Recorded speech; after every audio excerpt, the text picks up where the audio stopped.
Hello students, we'll continue the new portion here today. Suppose if I take a bar or any material, if it has got a length of L,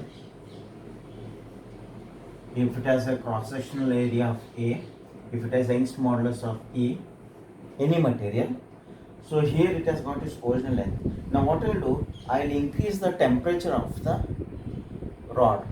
So we know as the temperature increases there is deformation in the bar. Suppose if I increase the temperature, if I increase it, so what will happen? There will be elongation in the bar. So this elongation, if I call it as delta L. Why this elongation is there? It is because of the increase in the temperature. This is known as a free expansion of the rod, and this free expansion is given by the formula alpha LT, where alpha is the coefficient of thermal expansion, L is the length of the member, and T is the increase in the temperature. Right? Now, suppose if I take a bar, if any length L here, now if I want to shorten this bar by an amount of delta, or if I want to decrease the length by an amount of delta L, if I want to decrease it, so what I have to do? I will have to apply a force here P, so that it will deform by delta. So we know the deformation that takes place due to the load is given by PL by AE, and we know P by A is stress into L by E. Now this is the delta L due to free expansion, and same delta is due to the force P. So it is also giving deformation delta L. For example, if I take a rod here, if I completely hold it at one end, and if I increase the temperature, so what will happen to the rod? Yes, what will happen to the rod? Suppose if I show it like this, I'll increase the temperature. So there will be expansion of the rod like this. So this portion what is expanding, we call it as a free expansion because I have held at the one end. So this free expansion is given by alpha LT. Now I want to compress it by a certain distance delta L. I'll have to apply force, and this deformation is given by PL by AE or sigma L by E. Right? I have allowed it to freely expand. I have applied a force of P to reduce it by delta. Now what I will do, I will hold it rigidly at the ends, and now I will increase the temperature. So if it is freely, it will be expanding, but I am not allowing it to expand because I am holding it there. So when it is increasing in the length, I am preventing its movement by applying force at the ends.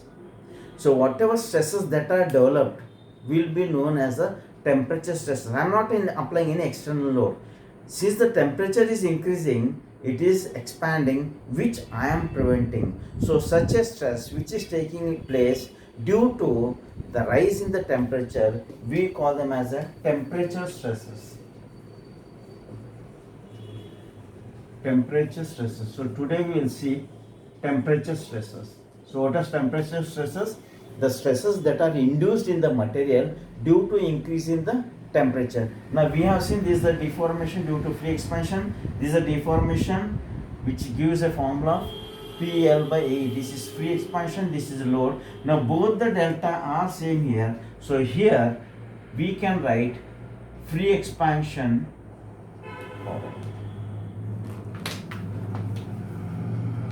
if I call this as 1 and this as 2, equating 1 to 2, you get alpha LT is equal to sigma L by E, because both are same here.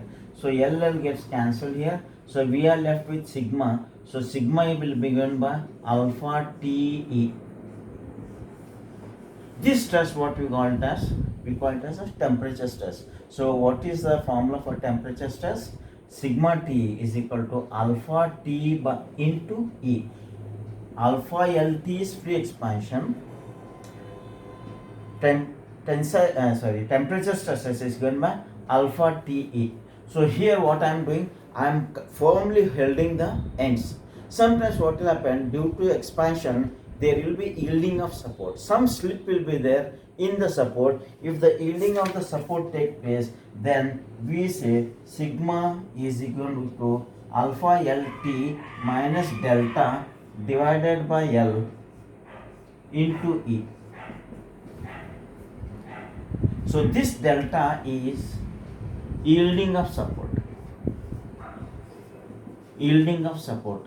If there is no yielding of support, this will be 0. So you get the same formula. LL goes away. Alpha T is the formula which is left out. So you will have to remember these two formulas. You remember this. If delta is 0, it will come to this formula only. So these are the stresses that are induced in the material due to increase in the temperature.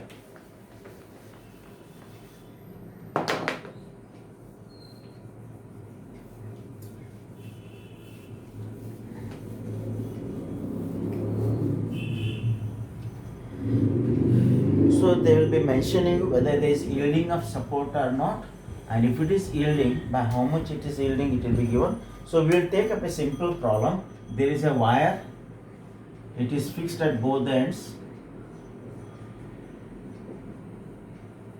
This is of steel. So it is connected at A and B, and it is subjected to force of P and P.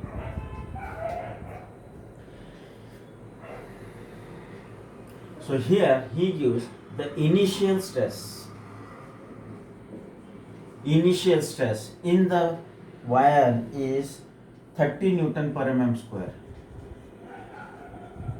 There is some stress applied due to the force P here. There is already stress acting.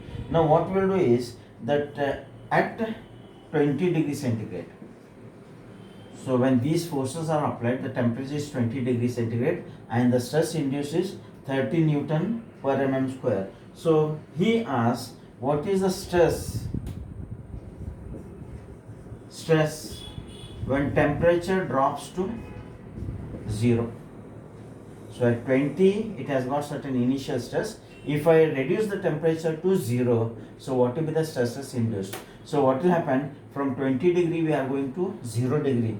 That means we are contracting. As we are contracting, this P which is already there will be increasing because P is already there. Still again it is compressing, so the value of P will be increasing. So this is the first part what he has asked. So the second part what he has asked is, at what temperature stress will be equal to 0?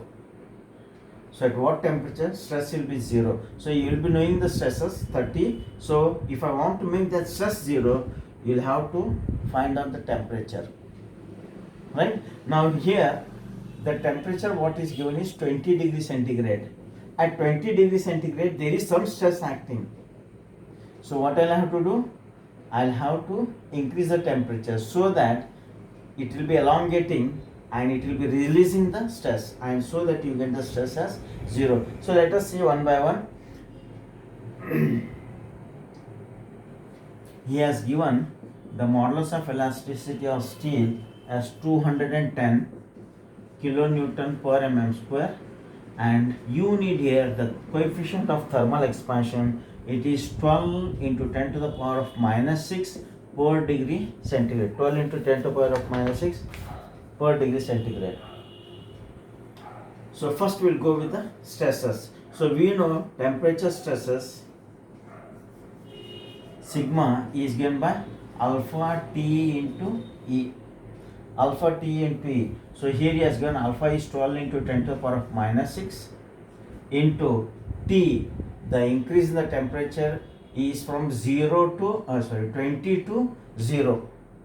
So there is reduction in temperature and the difference of the temperature is 20 degrees only. So this will be 20 into E is 210 into 10 to the power of 3. It is in kilonewton, converted to Newton. So the stress what we get is 50.4 Newton per mm square. 50.4 Newton per mm square. Now how much is the total stress? Already there is a stress of 30 Newton per mm square by applying the full Further, if I reduce the temperature, again the stresses will be increasing. So it will be 50.4. So it will be 80.4 Newton per mm square. So this is the stress induced in the temperature. Now here we'll go for the second part. So if what should be the temperature if I want to bring the stress to 0? Let us say let T1 be increase in temperature. See, I have applied certain load here, it is in tension. If I expand it, automatically the force get reduced and the stress will be decreasing. So that temperature, if I call it as T1, again using the formula temperature stress is equal to alpha TE.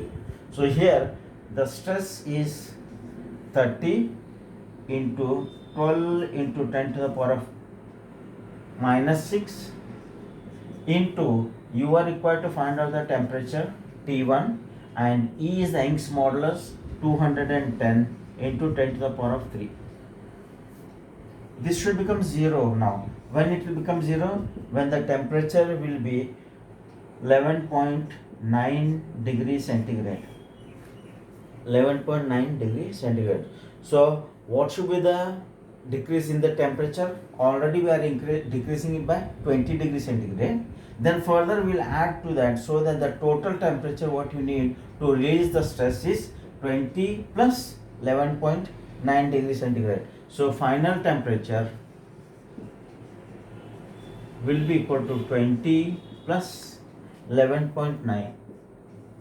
So this will give you 31.9 degrees centigrade. 31.9 degree centigrade. So like this is a simple example which you already done in your PUC level. So such type of problem will be asked you whether stress will be made to 0 at what temperature, or temperature is asked at the point where stress is equal to 0, or I have told stress is equal to 0. Suppose if I want to know what will be the stress, 30 is here. So what will be the temperature when the stress is 10 Newton per mm square? So here we have seen for 0. So when it is 10 Newton per mm square, you substitute the value corresponding stress, you get the temperature at that particular point.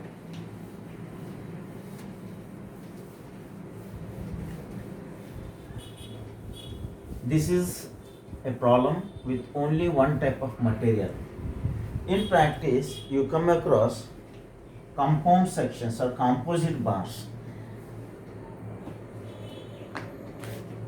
So today we will see thermal stress in compound bars. Compound bars means where there is more than one type of material, we call them as compound bars.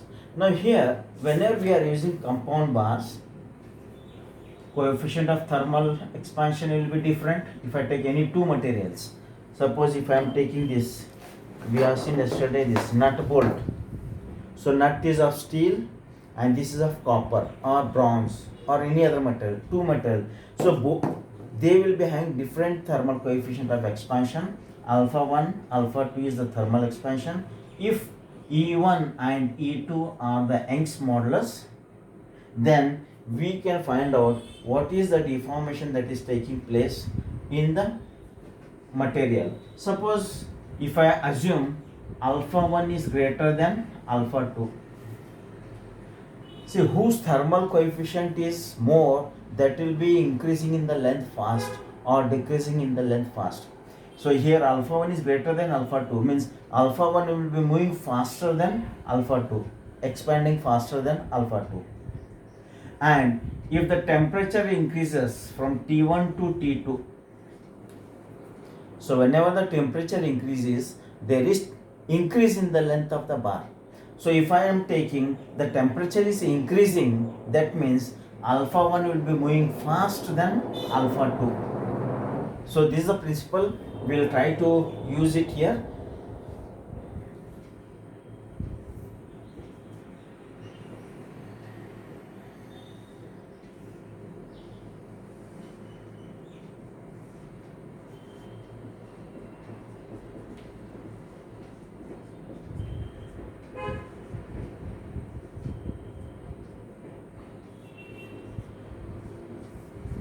Suppose if I use two materials are held firmly at the far end.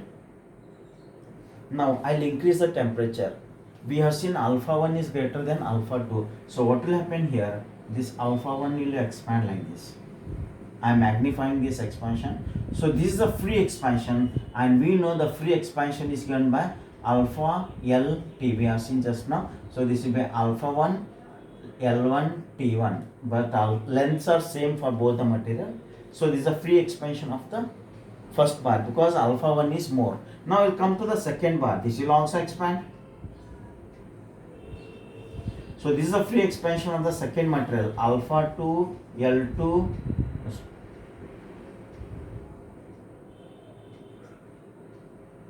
alpha 1. Both are same. Change in the temperature is also same. Only change here is in alpha 1 and alpha 2. Right? We have allowed it to expand freely. Now suppose if I hold it at the end and allow it to expand, means if I rigidly held it here, this will try to move fast, this will try to move slow.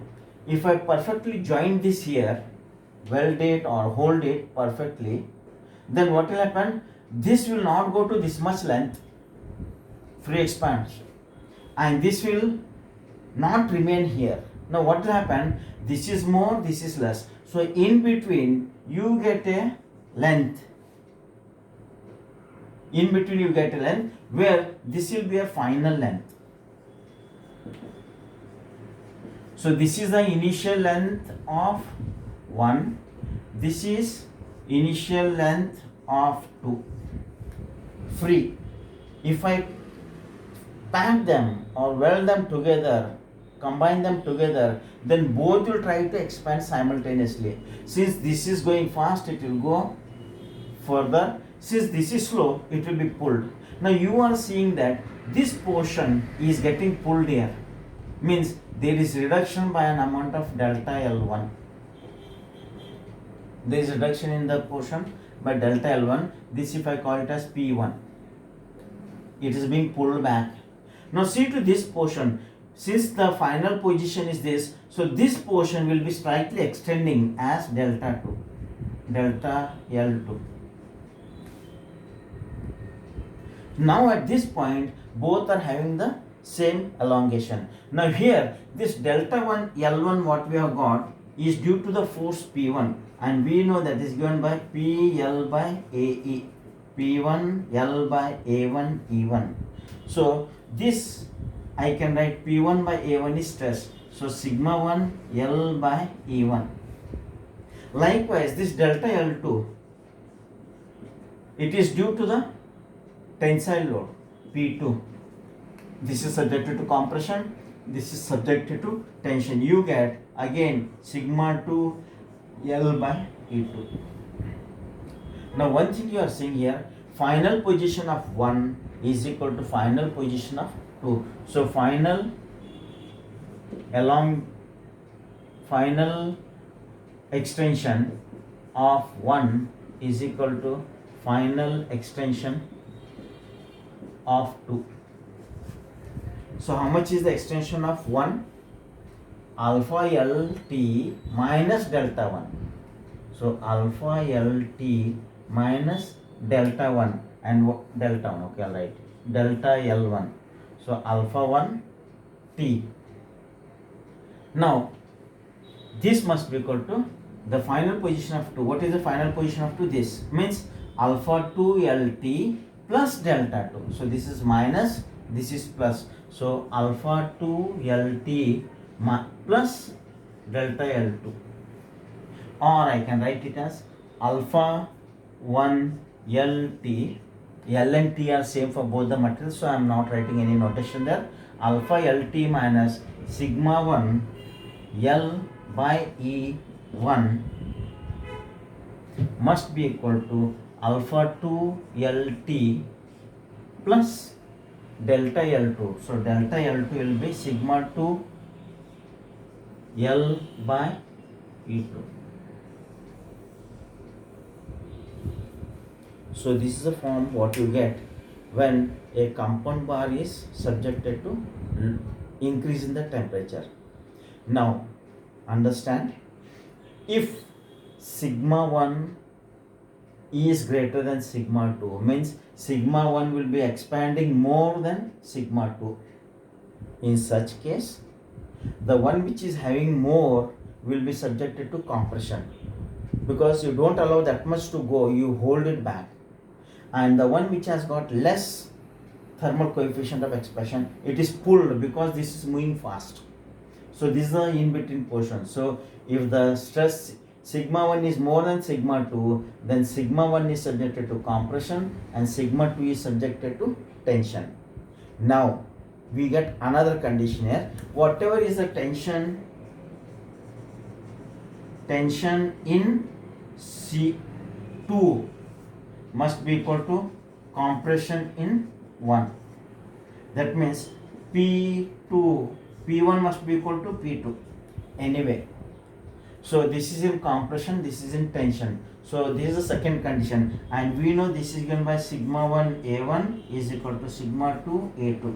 So you are required to find out what the stresses is induced in the material when it is subjected to change in the temperature. So we are using these two principles. Load in tension in one is equal to compression in another, and this is another formula what we are using. Now here the temperature is increasing. If the temperature is decreasing, so which will move fast? This will move fast. This will move slow. Now when it is moving back, so this will be subjected to tension, this will be subjected to compression. The case gets reversed. So remember, for increase in the temperature, these are the things. If there is decrease in the temperature, then the signs will be changing. The one which is in compression will become tension, and the one which is in tension will become compression. So this case what I have done is, alpha 1 is greater than alpha 2, there is increase in the temperature. So this figure definitely will help you how to write these equations. So this is free expansion minus, this is free expansion plus. That's what you have got it. Okay.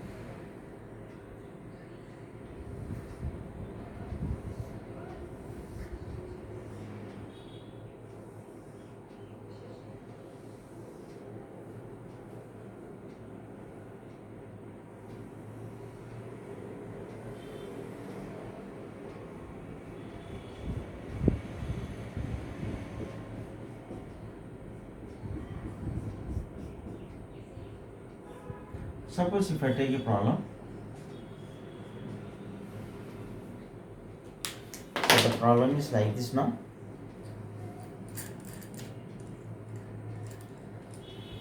This is a bolt, this is the nut bolt, and this is the tube. I will insert one material into the other material. I will close at the ends.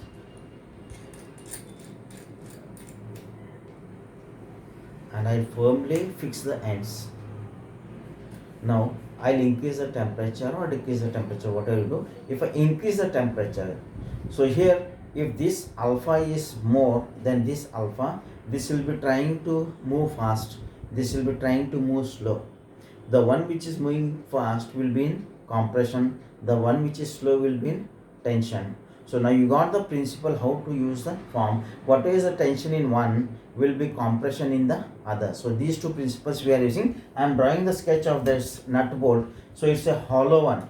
So this is a solid area and this is the hollow one. So outer diameter minus the inner diameter. Suppose if I show that this is 45 mm,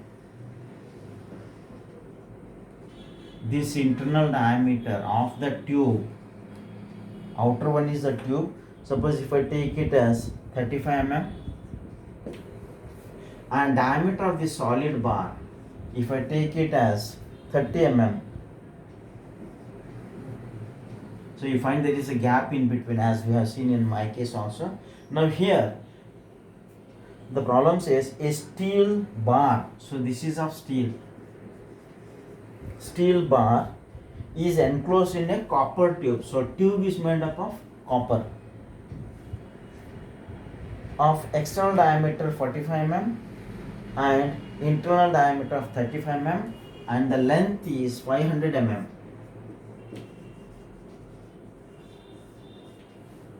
500 mm. Find the stresses in the two materials. Means you are required to find out stress in steel and stress in copper. If the temperature increases by 30 degrees centigrade. So what is happening here? There is increase in the temperature. So it is increasing to 30 degrees centigrade. Now the details he has given is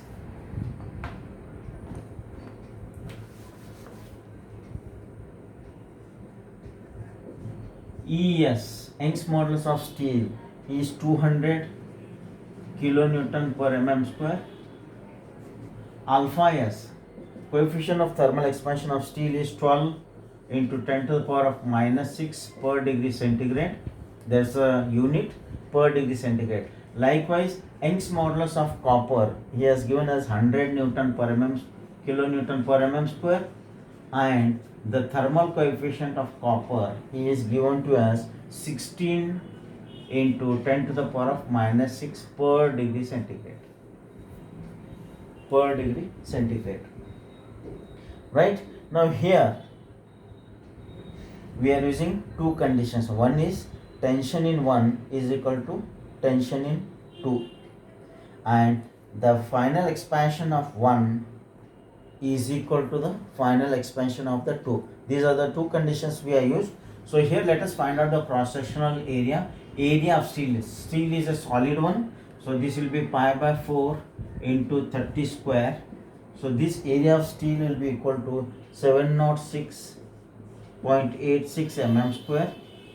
Likewise, area of copper AC is, it's a hollow one. So hollow will be pi by 4 into outer diameter square minus inner diameter square is 35.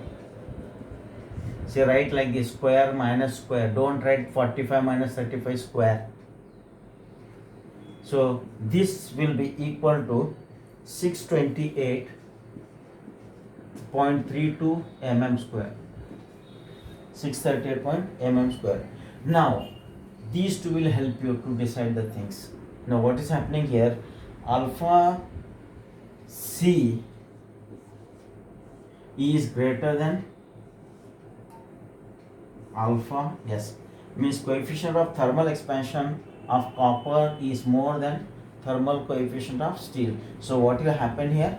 Copper will be subjected to compression, and steel will be subjected to tension because it is moving slowly, so it will be pulled. Copper, it is moving fast, so it is pushed back. So tension in steel will be equal to tension in copper, compression in copper will be equal to tension in steel. So using this principle we will try to find out.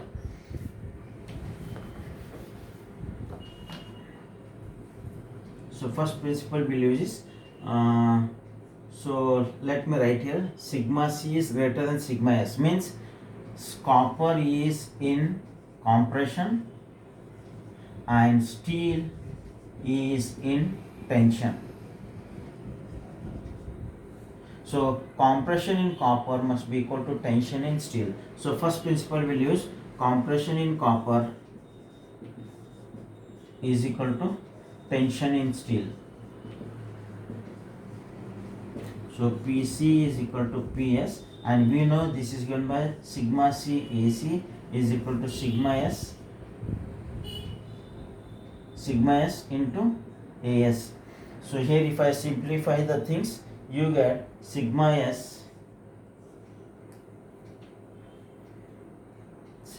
C into area of copper is 628.32 is equal to sigma S into area of steel is 706.86 If you simplify this, you get sigma S is equal to 0.889 sigma C. So we got this condition. So what condition we have used? Tension in one is equal to compression in other. Now next we will go for the principle what we have used.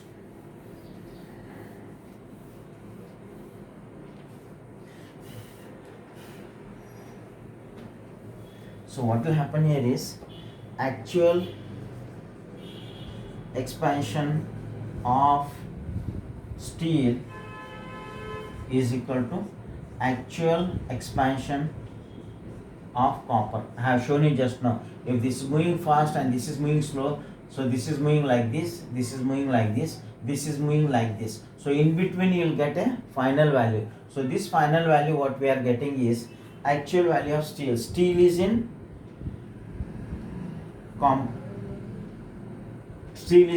tension. So what will happen here?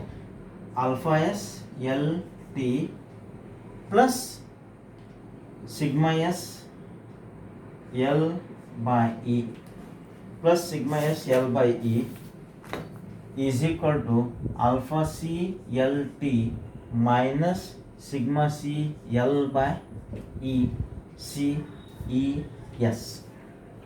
So this will be plus, this will be minus. Why it is plus minus? This is the free expansion of steel.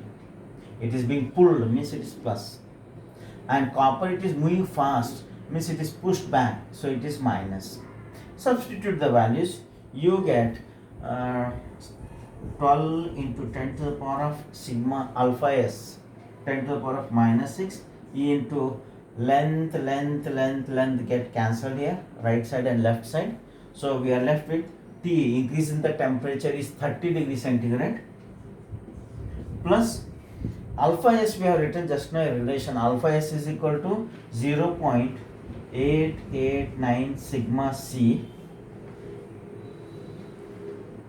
divided by ES. ES is 200, so convert it in Newton. This must be equal to alpha C. Alpha C is 16 into 10 to the power of minus 6 into change in the temperature is again 30 degrees minus sigma C divided by EC. EC is 100 into 10 to the power of 3. So only unknown in this equation is sigma C. If you simplify for sigma C, you get 1.445 into 10 to the power of minus 5 sigma C is equal to 1.2 into 10 to the power of minus 4. So sigma C value what we get is 8.31 Newton per mm square. So what type of force is this? This is compressive, because compression copper is in compression. So stress in steel sigma S is equal to 0.889 into 8.3. So you get the stress in steel as 7.39 Newton per mm square, and stress in steel will be tensile because alpha is less for steel. The one which has got less value will be in tension, the one which has got more value will be in compression. So here one more thing and I can add, how much is the actual expansion? How much is the actual expansion? We have seen just now actual expansion of steel is equal to actual expansion of copper. If I want to find out how much actual expansion is taking, either I can use this formula or I can use this formula. Both will give the same values because they are equal. Let us find it out.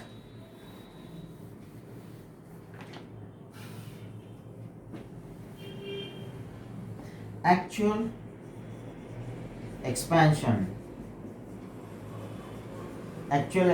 is equal to alpha S L T plus sigma S L by ES, or I can use this right hand side also. Suppose if I use this one,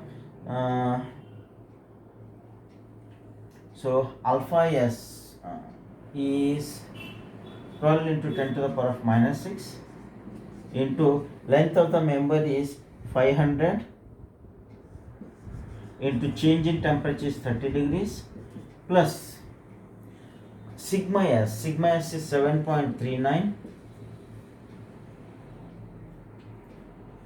into L is 500 divided by ES. ES is 200 multiplied by 10 to the power of 3. So you get the actual expansion is 0.198 mm. 0.198 mm. If you find out free expansion of copper, it will be more than this. If you find out free expansion of steel, it will be less than this. So both will compromise at a point at a deformation of 0.198 mm. So these are the category of problems that you come across temperature stresses. Please subscribe the video for more channels. Go for comment section for any queries. Press the bell icon for notification. We'll continue next video. Thank you.